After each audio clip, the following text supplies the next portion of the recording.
साथियों नमस्कार। साथियों मैं क्या आप भी देख रहे होंगे सोशल मीडिया प्लेटफॉर्म अटे पड़े हैं 8वें वेतन आयोग को लेकर। और मजाक की बात यह है कि स्वयं घोषित 8वें वेतन आयोग के विशेषज्ञ बने हुए हर एक विशेषज्ञ अपनी अपनी कहानियां गढ़ता है और सोशल मीडिया प्लेटफॉर्म पर डाल रहा है। यहां तक इसके पीछे जो नेशनल मीडिया है वो भी पीछे नहीं रहना चाह रही, प्रिंट मीडिया है वो भी पीछे नहीं रहना चाहती।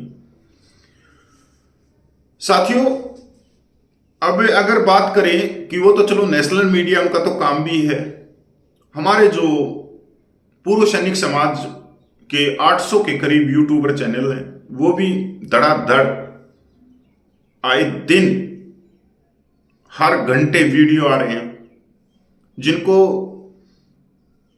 अपनी पे पेंशन का भी नहीं पता कि उसको चेक कैसे करते हैं, पीपीओ पढ़ने का भी नहीं पता, वो भी स्वघोषित वित्त मंत्रालय के सबसे बड़े विशेषज्ञ बने हुए।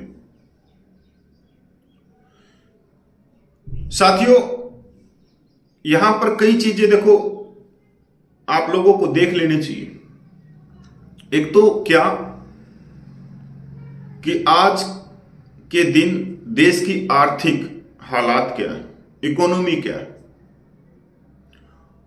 दूसरी चीज है कि महंगाई भत्ता आज इस दिन आपका कितना है।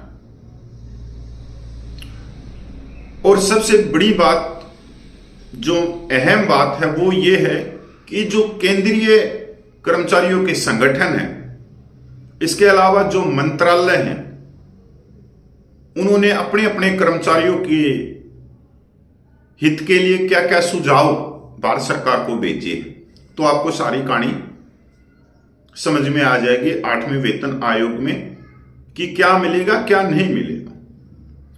अब तक जो भी बाहर आया है वो आया है जो सबसे बड़ा केंद्रीय कर्मचारियों का संगठन है जेसीएम, उसके द्वारा जो 8 मांगे उन्होंने भारत सरकार को सौंपी है।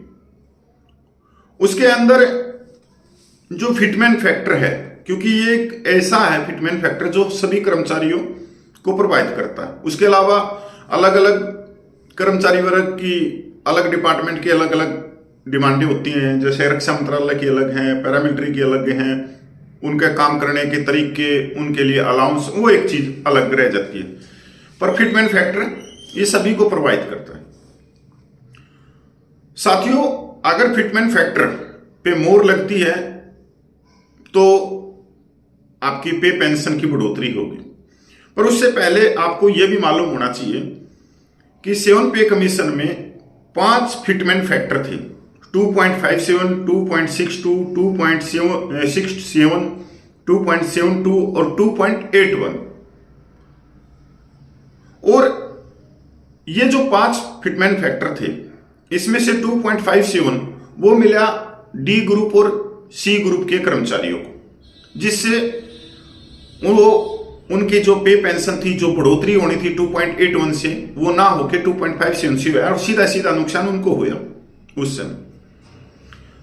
अब अगर 5 फिटमेंट फैक्टर आते हैं 8वें वेतन आयोग में इसी तरह से, तो आप कल्पना कर सकते हो कि आपकी वेतन और पेंशन किस हिसाब से बढ़ेगा।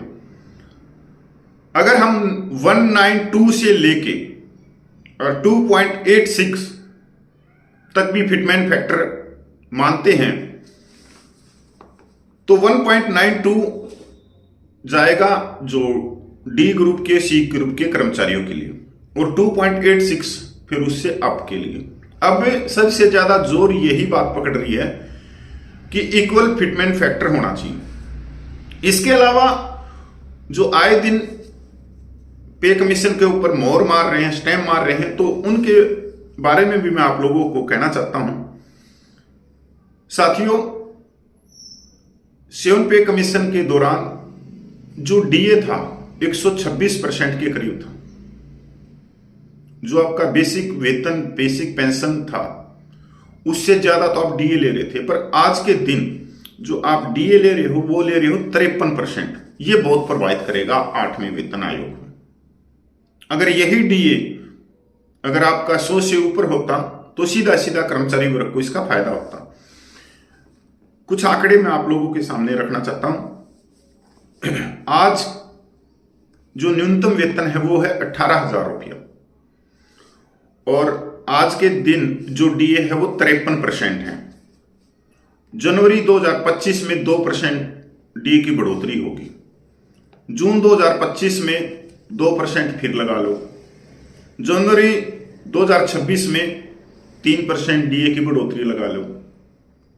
हम मान लेते हैं कि 1 जनवरी 2026 तक जो डीए है वो 60% के करीब चला जाएगा। जो आज की हालात चल रही हैं उसको देखते हुए पहले तो मैं कहता था कि 62% डीए चला जाएगा 1 जनवरी 2026 तक, पर अब जो दिखाई देने लग गया इसके हिसाब से तो ये 60% जाएगा।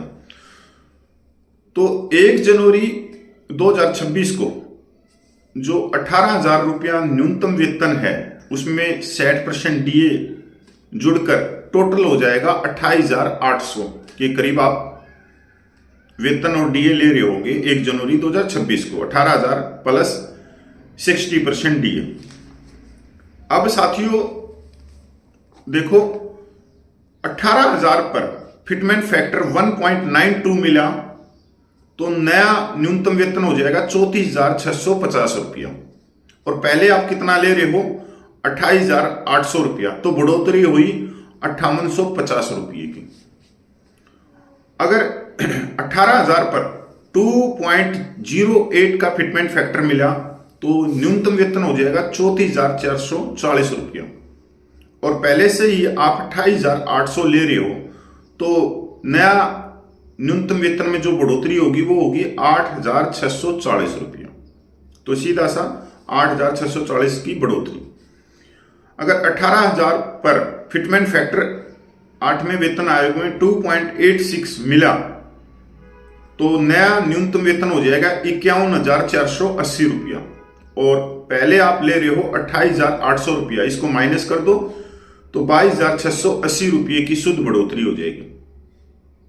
पर इसमें जो मेरे को जहां तक समझ में आ रहा है, क्योंकि जेसिम ने 2.86 की मांग कर रही है और भी सब 2.86 की मांग कर रहे हैं, पर जेसिम सबसे बड़ा केंद्रीय कर्मचारियों का संगठन है। अब यहां पर देखने की बात यह है कि उसके 2 बड़े नेता हैं, एक सचिव, एक उनके दूसरे हैं राज्य है, क्या नाम है। अब इनके दोनों के बयान जो सोशल मीडिया में है, नेशनल मीडिया में आप चेक कर सकते हो, इनके दोनों के बयान एक दूसरे से नहीं जुड़ रहे। अब राघव जी कह रहे हैं कि जो फिटमेंट फैक्टर है 2.08 चाहिए, और जो उनके सचिव हैं शिव गोपाल मिश्रा जी वो कह रहे हैं कि 2.86 चाहिए। तो यहां जब इनकी दोनों का बयान एक नहीं है तो सरकार को बैठे बैठे एक कमजोरी मिल रही है। अब इसको आप बड़े ध्यान से समझ सकते हो कि एक ही संगठन के 2 बड़े नेता जिनकी सरकार के साथ में मीटिंग हो रही है, जिन्होंने 18 मांगे भेजी हैं, तो ऐसा नहीं कि ये कोई छोटा मोटा संगठन की बात कर रहा हूं, बहुत बड़ा संगठन की बात कर रहा हूं। तो दोनों नेताओं के बयान अलग अलग। अब आप बताओ किसके ऊपर मोहर लगेगी। और जो सोशल मीडिया में सब घोषित सलाहकार बने हुए हैं, विशेषज्ञ बने हुए हैं, देखो उनका काम है, ये सोशल मीडिया सब चला रहे हैं, तो यहां पर ज्यादा मिर्च मसाला लगाएंगे तो लोगों को गुमराह कर सकते हैं, बरगला सकते हैं। पर हमारा कर्तव्य है कि सच्चाई को उठाना और सच्चाई आप लोगों तक दिखाना कि एक्चुअल में ये चीजें हैं, आज की वर्तमान स्थिति ये है। तो उस पहलू पे मैं आप लोगों को लेके जाता हूं हमेशा, और इन्होंने जो दिखाया हमें उसकी काट भी करता हूं कि ऐसा नहीं है जैसे ये कह रहे हैं। वर्तमान स्थिति ये है, बहुत सारी चीजें दिखाई देती हैं। मतलब अगर जैसे न्यूज चैनल वाले हैं कोट टाई पहन के, और ठीक है उनका काम है, उनको पैसा मिलता है न्यूज पढ़ने का, तो पढ़ के चले जाते हैं, पर हम उस चीज में नहीं, हम अपने केंद्रीय कर्मचारियों की जो जायज मांगे हैं उस पे 1,20,00,000 केंद्रीय कर्मचारियों का ध्यान खींचते हैं। उसके साथ साथ में जो केंद्रीय कर्मचारियों के बड़े लीडर हैं या पूर्व सैनिकों के बड़े लीडर हैं उनका भी ध्यान खींचते हैं कि एक्चुअल में ये चीजें चल रही। तो जय हिंद, वंदे मातरम, जय भारत।